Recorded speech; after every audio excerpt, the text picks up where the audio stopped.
Okay, this is an adorable animal print top. Kind of like a cow print. Maybe it's more like an ink splatter print. I'm really not sure. It does run big. I'm wearing a small, which is size down 1. And it's like a perfect fit. So you can size down 1 in this. It's got great stretch to it.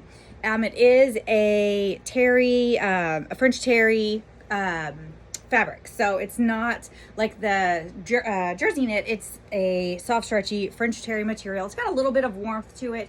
It's definitely lightweight. You've got this V-neck here. Here's the sleeve length, even though I'm sized down 1. So it still has good sleeve length. Here is the overall length, and I still have like a little bit of looser coverage here. So it definitely, and then I still have like, it has like a little bit of a dolman sleeve here. So it's not like tight up in your armpits. You've got nice flowiness here, even though I'm sized down 1. So if you want more oversized than this, then you can stay true to size. Otherwise, sizing down 1 is just perfect. And then here is a close-up of the colors.